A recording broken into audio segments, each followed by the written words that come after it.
Thank you very much, sir. I stand to oppose the delimitation bill 2026. Sir, women reservation लाया गया है, लेकिन ये बहाना है डाइवर्ट करने के लिए। मैं याद दिलाना चाहता हूं सर कि 2023 में 106th अमेंडमेंट बिल आया था और जिसमें यूनानिमसली पूरा पार्लियामेंट लोकसभा ने उसको सपोर्ट किया था और हमारी नेत्री श्रीमती सोनिया गांधी जी ने रिक्वेस्ट किया था कि 2024 में ही लागू कर दिया जाए, और अगर लागू कर देते तो बात कुछ और हो जाती। लेकिन उस वक्त सरकार ने क्या कहा कि हम सेंसस कराएंगे, सेंसस के बाद डीलिमिटेशन कराएंगे, उसके बाद हम विमेन रिजर्वेशन कराएंगे। और अभी लाने का क्या मतलब है? अभी तो ये सेंसस हुआ नहीं, सेंसस नहीं हुआ। क्यों? क्योंकि ये चाहते नहीं है कि सेंसस में जाति का पता चल पाए। सर, अगर जैसा प्रधानमंत्री जी ने कहा कि हम लोग पॉलिटिक्स करते हैं, लेकिन हकीकत ये है सर कि पिछले 12 साल में अगर किसी ने पॉलिटिक्स किया है तो आदरणीय हमारे प्रधानमंत्री जी ने किया है, और हमेशा इलेक्शन की पॉलिटिक्स करते हैं वो सर, जैसा मैंने कहा कि जिस तरह अगर सोनिया गांधी जी की बात सुनी जाती तो आज पार्लियामेंट में 70-72 महिला हमारी बहन नहीं होती, यहाँ पे 181 होती। अभी उस इलेक्शन, जनरल इलेक्शन के बाद 14 स्टेट्स में इलेक्शन हुआ सर, आपके आसाम में भी हुआ है। 2027 एमएलएज हैं, उसमें संख्या कम से कम 676 होती, जो 200 भी नहीं है। Sir, the main intention is not reservation for women. The main intention is to do delimitation. Backdoor से डीलिमिटेशन करके ये 29 की तैयारी कर रहे हैं। इनका जाति जनगणना नहीं कराना चाहते क्योंकि ये एंटी ओबीसी है, एंटी विमेन है, और खास करके एंटी एससी एसटी और माइनॉरिटी एंटी है। सर, अगर ये 50% बढ़ाने की बात कर रहे हैं, अगर ये बढ़ा देते तो इसमें हमारे जो 85% एमपीज हैं, सिटिंग एमपीज हैं, उनको फिर से मौका मिल जाएगा। लगभग 90% एमएलए जो है, 91%, उनको फिर से मौका मिल जाता। डीलिमिटेशन क्या होता है सर? उसमें है नियम कि इक्वल पॉपुलेशन इक्वल वोट। आपके आसाम में क्या है सर कि एक ऐसा पार्लियामेंट है जहां 27 लाख वोट है, वहीं पे दूसरा पार्लियामेंट है जहां पे 9 लाख वोट है। तो ये डिस्पैरिटी क्यों है? सिर्फ इसलिए कि जो एससी एसटी है, माइनॉरिटीज है, उनकी संख्या घटे। और अगर आप देखेंगे जेएनके में, आप जम्मू में जहां आबादी है 4.43 मिलियन, वहां आपने 37 से आपने 43 कर दिया। रेशियो क्या है? 1 लाख प्रति कैंडिडेट या एमएलए सीट। और कश्मीर में जहां आबादी लगभग डबल है, 7.5 से 8 मिलियन, वहां आपने 46 से बढ़ा के 47 किया। वहां कम से कम आपको 70 बढ़ाना चाहिए था, ये कानून के हिसाब से, इक्वल पॉपुलेशन इक्वल वोट, लेकिन वैसा किया नहीं।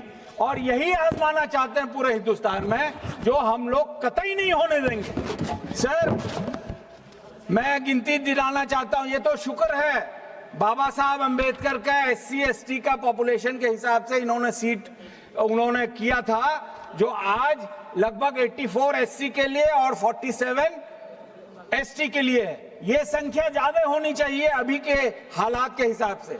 मंडल कमीशन के हिसाब से सर ओबीसी की पॉपुलेशन 52% है, लेकिन इस पार्लियामेंट में कितने सदस्य हैं? 140 के आसपास। होने कितने चाहिए? 282, आधा से भी कम है। सर, माइनॉरिटी की आबादी 14 से 15% है, हमारा 81 होना चाहिए, 1/4 है सर, 24। इसको कैसे आप टैकल करेंगे? सर, यही नहीं कहा यार, अटक गया। हाँ सर, हमारे नेबर की बहुत बात करते हैं, इस्लामिक स्टेट है, नाम नहीं लूंगा मैं। वहां पे जो उनका नेशनल असेंबली है, वहां माइनॉरिटी की आबादी 3.5% है। नेशनल असेंबली में 336 मेंबर्स हैं, जिसमें से 60 विमेन के लिए रिजर्व किया है, हमारे यहां अभी तक नहीं है। और वही नहीं, 10% माइनॉरिटी के लिए रिजर्व्ड है, वहां पे 10 के अलावा 11 मेंबर है माइनॉरिटी के। और हमारे यहाँ अच्छा, उसके अलावा कई बार ये तो बगल वाले राज्य की बात करते हैं, राष्ट्र की बात करते हैं और मुगलों की बात करते हैं, और जो खास मुगल की बात करते हैं सर, उनके कैबिनेट में और उनके जनरल्स की आबादी 32% थी। और यहां पे क्या है, मोदी जी के सरकार में 292 मेंबर्स है सर एनडीए में, उसमें से 22 लाख मुसलमानों में इनका एक भी एमपी नहीं है। 23 बिलियन सिख में एक भी सिख एमपी नहीं है। 22 बिलियन क्रिश्चियंस में एक भी क्रिश्चियन नहीं है इनका। 22 करोड़ मुसलमानों में सर अफसोस की बात होती है, एक मिनिस्टर तक नहीं है। इससे शर्मनाक कोई बात हो सकती है? इससे अफसोस की कोई बात हो सकती है? इसीलिए मैं प्रपोज करना चाहता हूं कि 1/3 जो सोनिया गांधी जी हमारी नेत्री ने कहा था और सभी हमारे ऑपोजिशन पार्टीज के नेता ने कहा था कि रिजर्वेशन लागू कीजिए जो प्रेजेंट हमारा लोकसभा है, और उसमें SC ST के लिए चिन्हित करिए, OBC के लिए, मुस्लिम्स के लिए, सिख के लिए, क्रिश्चियन के लिए, अदर माइनॉरिटीज के लिए एज पर the population of their population, no delimitation. Sir यहाँ पे 543 लोग हैं सर, 5 साल में 7 साल हो गया मुझे, 2 बार क्वेश्चन फंसा, मतलब 5 साल में 4-5 बार ही मौका मिलता है, उसमें भी 10 मिनट का काट के मुझे 5 मिनट मिलता है। इसी तरह सभी की हालत यही है। तो आप 850 में आप तो अगर कोई बोलना, यहां तो बैठने की जगह नहीं है, बोलेंगे क्या? और वो तो इसीलिए मैं चाहता हूं सर कि इस जो बैकडोर से ये डिलिमिटेशन लाना चाहते हैं, इसको खत्म करें। दूसरी बात ये है सर, लास्ट में, the bill is yet again an example of the BJP tricks to misguide the public and pass legislation that has an impact on their rights without the public being fully aware about the nature of such legislation. The bill has nothing to do with women reservation. This is purely BJP attempt to redraw the political boundaries within the country for their own political gains. Sir मैं last में ये कहना चाहता हूं sir कि 2 हफ्ते पहले हम लोग का बजट सेशन खत्म हुआ, ये 2 दिन के लिए ब्रेक क्यों लाया गया?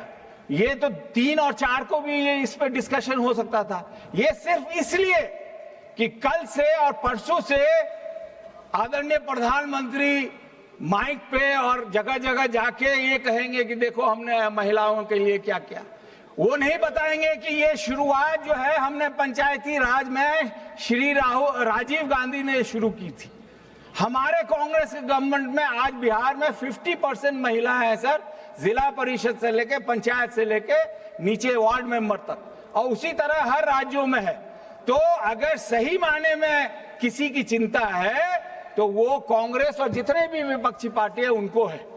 और हमारे जो सरकार है मौजूदा सर, जो बीजेपी RSS की सरकार, उनकी क्या आउटलुक है महिलाओं से के तरफ, दुनिया जानती है और आप भी जानते हैं। सर आपने मौका दिया, बहुत बहुत शुक्रिया। खुदा हाफिज।